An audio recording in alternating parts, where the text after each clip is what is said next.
Despite absolutely knowing that clearing clutter is a fantastic idea, I am unbelievably bad at it.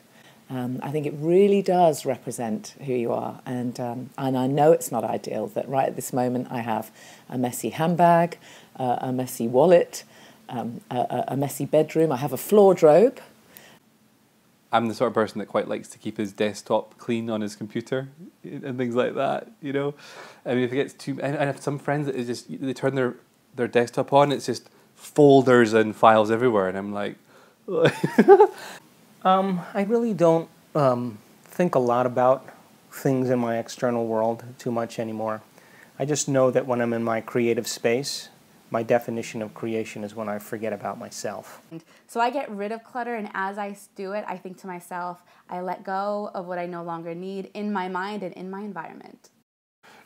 As within, so without, you know, and if you see a lot of clutter, probably there's a lot of clutter here. And that might not always apply to folks, but for me it does. And I feel like I can begin clearing this up after I've cleared my desk and my workspace or play space. You know, my house would be completely spotless, you know, before a first date. Kind of a strange thing to do, but somehow it was like, sort of like, kind of setting the scene for the potential of a new beginning.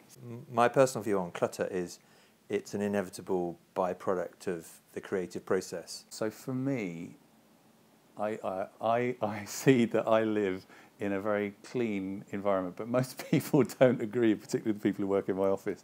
I know exactly where, I'm one of those people, I know exactly where something is. It's under that third piece of paper, that's where I put it, and that's how I structure things. So no, I think you can manifest without clearing clutter. I think it can help you maybe get in the right mental state, but I believe completely that, you know, you don't have to do all the steps. You can just boom like that, it can happen. I mean, I believe in magic, miracles, things happen literally like that. They can, when you're open for it.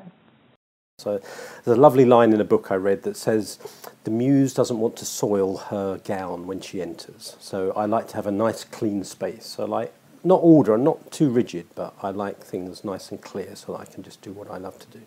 I enjoy being creative. I like making something out of nothing. And interestingly, my husband is the opposite. He likes clutter, and he likes having what he calls a lot of material or a lot of traction. And he uses that to create, like he creates organization out of chaos. I'm the opposite. I need there to be nothing, like a clean, it feels like a clean canvas on which I can create the life that I want. I would say that I'm quite adaptable. And as long as I'm okay with being adaptable, then I find I can be creative regardless of where I am. Because I've never had a clear workstation in my entire life. I mean, maybe like for 5 minutes when the cleaner's been, like before I get back to it, but actually even she's given up. As you move forward in life, you should leave what was behind you behind you. It doesn't mean that you forget about it. And that really is your clutter. That's the spiritual clutter. A clear space, clear mind. That said, I'm very happy to have interruptions. Strangely enough, I don't think of interruptions how I used to think of them. I used to think of interruptions as something that got in the way of my schedule and in the way of my flow. And now I find that if I have an interruption, often it's helpful because it gives me a little bit of a break. It gives my mind a chance to incubate for a little bit. It gives the mind a chance just to rest. And then when I come back to the work, I somehow find the thoughts have organized themselves in a way where everything's just a little bit more clear and a little easier to do.